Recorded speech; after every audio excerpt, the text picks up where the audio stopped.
my topic is all about health and well-being. What is health and well-being? Health and well-being can be described as the absence of physical illness, disease, and mental distress. The state of health and well-being as a result of a combination of physical, social, intellectual, and emotional factors. This is a holistic definition of well-being. The World Health Organization defines health as a state of complete physical, mental, and social well-being and not merely the absence of disease or infirmity, while well-being refers to a positive rather than neutral state, framing health as a positive aspiration. So, for me, health is a state of complete physical, mental, and social well-being and not merely the absence of disease or infirmity. And well-being is the state of being comfortable, happy, or healthy. Importance of health and well-being. Good health is about the mind as well as the body. Feeling physically fit and feeling good about ourselves means that we can go and achieve more of the things we want to do in life. Staying in good health is important to all of us and become particularly important in later years. A strong and well-adapted sense of well-being can assist us in overcoming difficulties in achieving our life goals. In short, having high levels of well-being helps us to be our best versions of ourselves. So, these are the examples of health and well-being. Having someone to talk to who can provide support and reassurance, eating healthy and exercising regularly, spending time with people who share similar interests, new experiences, such as trying new foods, traveling, or meeting new people.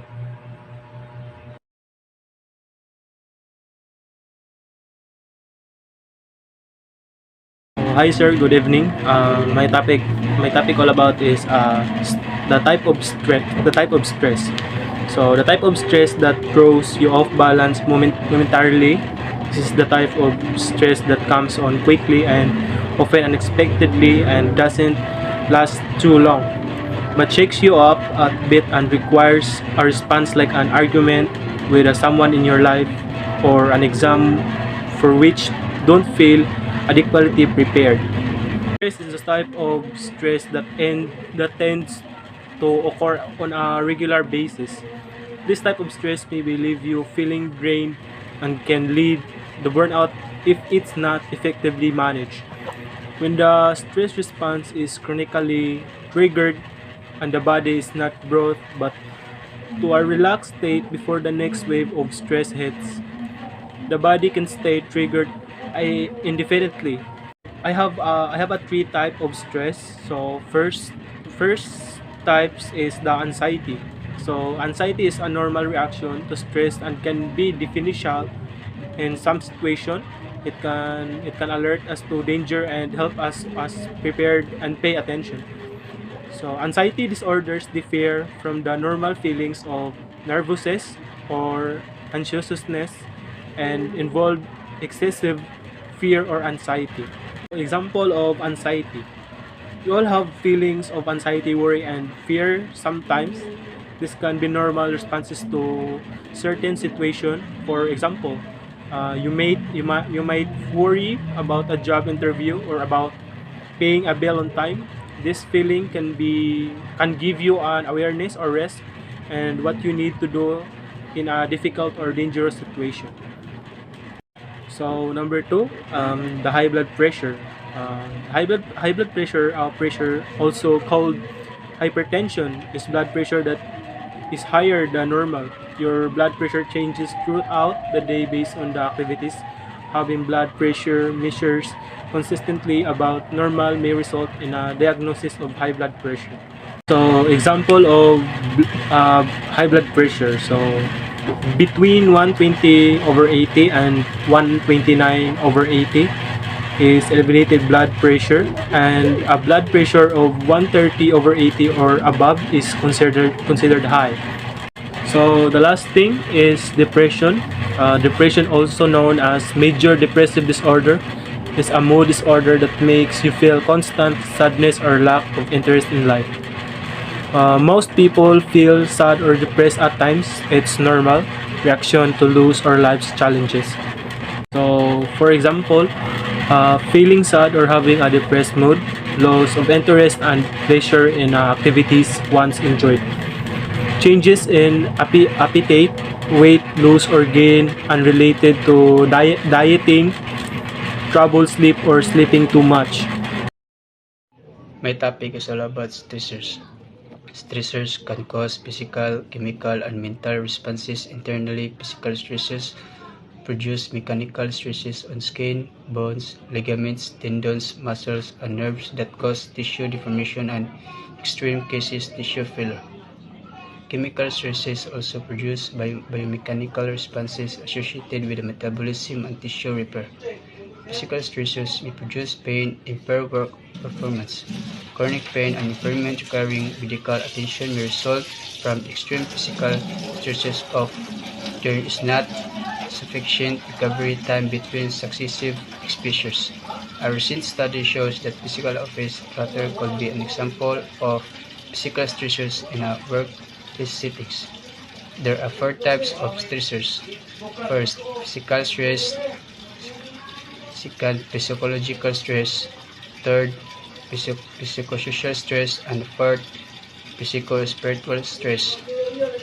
Stressors may also affect mental function and performance.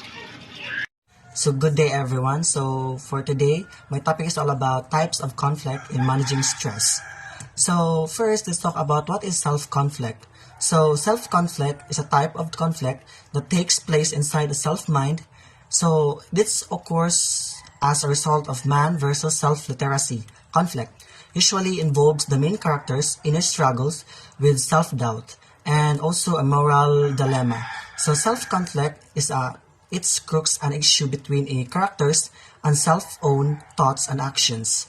So conflict and stress can prevent individuals from performing their best. So stress can be caused by a variety of factors and can lead to numerous consequences. So stress is frequent cause of conflict, and conflict can increase stress. So conflict occurs when a person needs to choose between two or more options. So in managing stress, there are four types of conflict. First is the approach conflict. Second is the avoidance conflict. The third is approach and avoidance conflict. And fourth is multiple conflict. So the first conflict is the approach conflict. So it occurs when people needs to choose between two options that are attractive.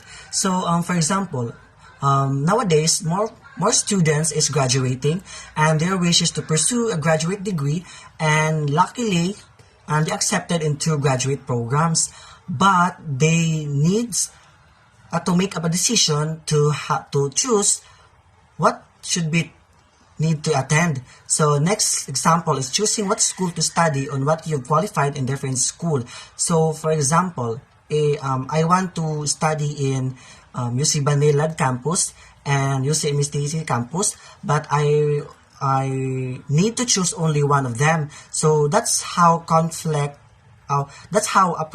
conflict works. So the next conflict is the avoidance conflict. So it is a psychological conflict or a situation of indecision and vacillation when an individual has to choose between two undesirable alternatives. So this conflict, it occurs when a person needs to choose between options that he or she finds both unpleasant. So for example, nowadays, most of the students hate math, but they are afraid of failing that subject. So just like me, I hate math. I don't like math since elementary, but I am afraid of failing that subject and take a summer in the following month. So next example is talking back to one's parents but fearing being neglected. So that's how the conflict of avoidance conflict is done. So the third conflict is the approach avoidance conflict. So it is a situation involving a single goal or option that has both desirable and undesirable aspects of consequences. The closer an individual comes to the goal, the greater the anxiety, but withdrawal from the goal then increase the desires. So this conflict occurs when a person needs to choose between options that have both positive and negative consequences. For example, wanting to take a certain degree course program, but thinking that this course could be very demanding and difficult. And the next is, or wanting to study college, but financial program are uprising. So that's how a conflict of approach and avoidance conflict is work. So the last conflict, or the fourth conflict, is the multifold conflict. So it occurs when there are more than two options to choose. Your mind will weigh these different options and eventually come to a decision based on the information you considered. So for example, as a human, this is very common internal debate that we are usually daily. And from choosing what food to eat or to where we live. So just like in food, in school, or in elementary school, there are a lot of children wants to eat tasty junk food compared to healthy foods. But their teacher recommended that eating healthy foods promotes a healthy body and healthy mind. So next is, or in a situation like where we want to live, city or the country. So that's how a multiple conflict is done.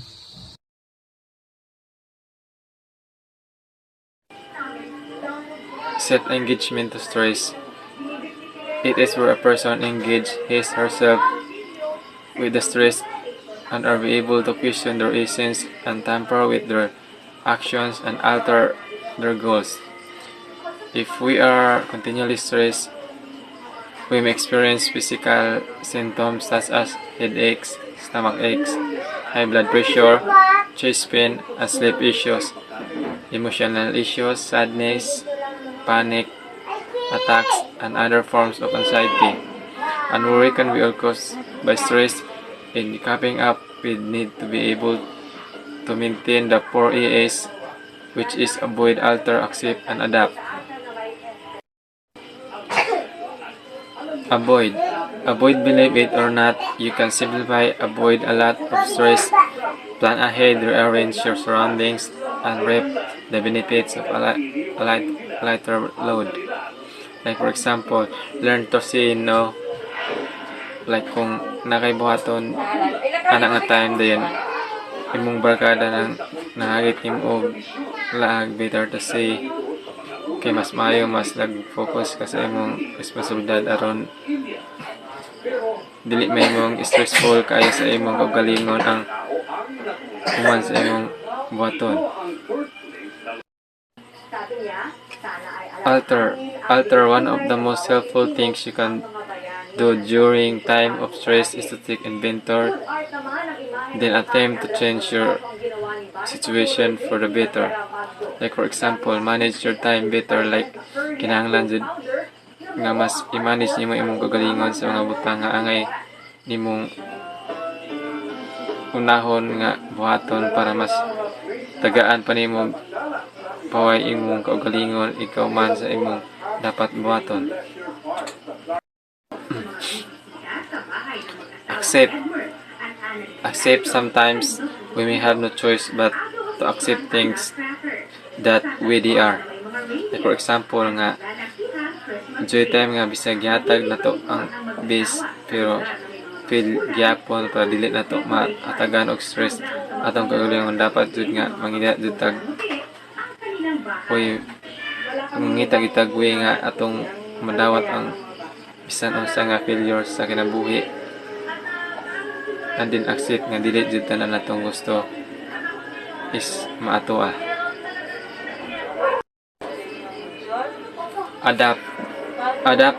Thinking you can cope is one of the greatest treasure. That's why adapting, which often involves changing your standards and or expectation, can be most helpful in dealing with stress. Like for example, redefine success and stop striving for perfection. And you may operate with a little less guilt and frustration. Kay mo man pud ang mas dakong makahatag nato og stress is ang expectation sa usa ka butang nga moabot nato nga sa katapusan ma-disappoint ta og ngano. Dapat magkat-on pud sa word nga good enough. Dili dapat kung unsa ang pinaka best, and appreciate things that we have. So, hi sir, my topic is self-care and self-management. So, self-care means taking care of yourself so you can stay healthy and accomplish all the things you need and want to. For example, emotionally self-care could be an activity like positively self-talk, physical could be committing to an exercise routine, and spiritual could be a practice like meditation or mindfulness. So example of self-care, eat a healthy meal, engage in exercise, go for a walk, drink water, practice good sleep hygiene, have a cup of tea, sit in sunlight, take a shower or bath. So for me, self-care, ideally we all engage in regular self-care in which we do things that make us feel taken care of mentally, physically, and emotionally. But this doesn't always happen, and we may need to stop and take the time to remind ourselves that we are important too. Sometimes our feelings become too much and we need to distract ourselves until we are better able to cope. We can also strategically change how we are feeling when things become too overwhelming. Self-care is important to maintaining a healthy relationship with yourself. It means doing things to take care of our minds, bodies, and souls by engaging in activities that promote well-being and reduce stress. Doing so enhances our ability to live fully, vibrantly, and effectively. The practice of self-care also reminds both you and others that your needs are valid and a priority. So next is self-management. Self-management means being able to manage the daily tasks to live well with one or more chronic condition. It means having the skill and confidence to take charge of your medical needs, your everyday rules and responsibility, and your emotions. So, self-management for me. Self-management skills allow you to maximize your productivity, improve your workplace performance, and efficiently achieve professional goals. Improving your self-management skills can help you increase your employability and better manage your career path. In this article, we identify self-management skills for workplace and offer tips for enhancing them. Self-management skills are the abilities that allow people to control their thoughts, feelings, and actions. If you have a strong self-management skill, you are able to set goals independently and take the initiative to achieve them. Purposeful self-management can help you direct the trajectory of your career and ensure you seek opportunities that get you closer to your goals. That's all, sir. Good morning, sir. My topic is all about coping. Coping is defined as what people to do, try, minimize stress. Coping is conscious and unconscious strategies used to reduce unpleasant emotions. Coping strategies can be cognition or behaviors and can be individual or social.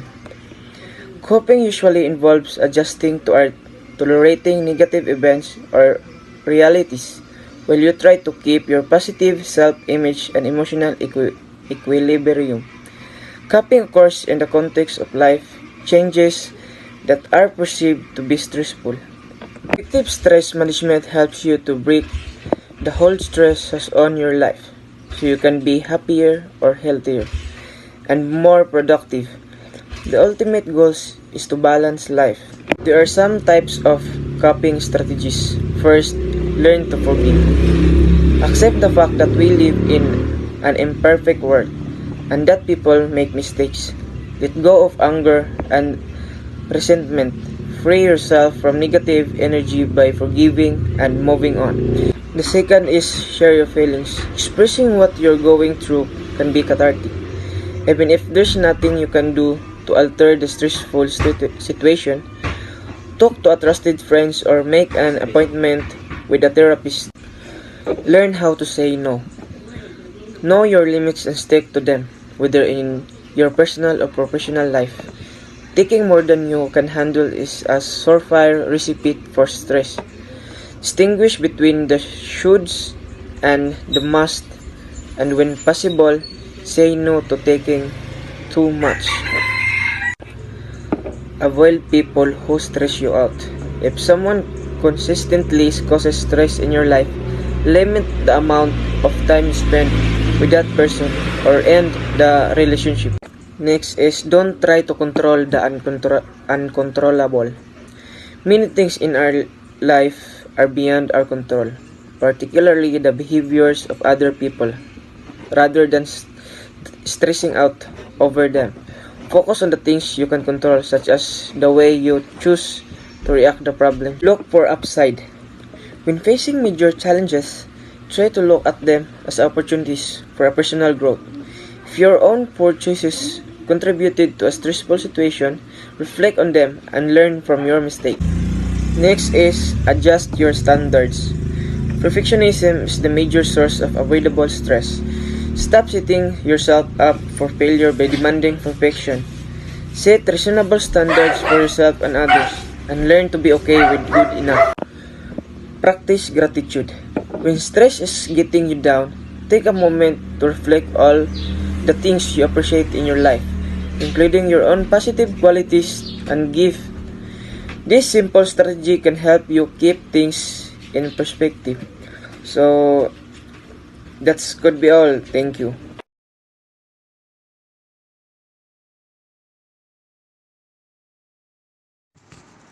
Good morning, sir. Good morning, everyone. So, my topic is all about managing one's well being. So, well being is the experience of health, happiness, and prosperity. It includes having good mental health, high life satisfaction, a sense of meaning or purpose, and ability to manage stress. In short, well being could be described as how you feel about yourself and your life. So, well being emerges from your thoughts, actions, and experience, most of which you have control over. For example, when we think positive, we tend to have greater emotional well being. When we pursue meaningful relationship, we tend to have better social well being. And when we lose our job or just hate it, we tend to have lower workplace well being. This example starts to reveal how broad well-being is and how many different types of well-being there are. So there are major types of well-being. So first is emotional well-being, is the ability to practice stress management and relaxation techniques, resilient, boost self-love, and generate that lead to good feelings. So in order to develop emotional well-being, there are four skills to be practiced. First is happiness skills, second is mindfulness skills, third is positive thinking skills, and last is resilience skills. When we have developed these emotional skills, we can better cope with stress, handle our emotions in the face of challenges, and quickly recover from disappointments. As a result, we can enjoy our lives a bit more, be happier, and pursue our goals a bit more effectively. And second is physical well-being, is the ability to improve the functioning of your body through healthy living and good exercise habits. So, in order to develop physical well-being, there are three ways to practice. First is eating for health. Second is detoxing our body. Last is correcting nutritional deficiencies. So this three ways is very important to learn about health so that we can make the right changes that lead to long-term health and well-being. And the third is social well-being, is the ability to communicate, develop meaningful relationship with others, and maintain support network that helps you to overcome loneliness. So there are three ways in order to develop social well-being. There are three ways to practice. First is practicing gratitude, and second is building meaningful connections, social connections, and last is managing relationship with technology. So when we feel socially connected, we also tend to just feel better, have more positive emotions, and and we're able to cope better with challenges. This is why it is essential to develop our social well-being. So the fourth is workplace well-being, is the ability to pursue interests, values, life purpose in order to gain meaning, happiness, and enrichment professionally. So in order to to develop workplace well-being, there are two ways to do or three ways to practice. First is maintaining work-life balance. Second is finding your purpose.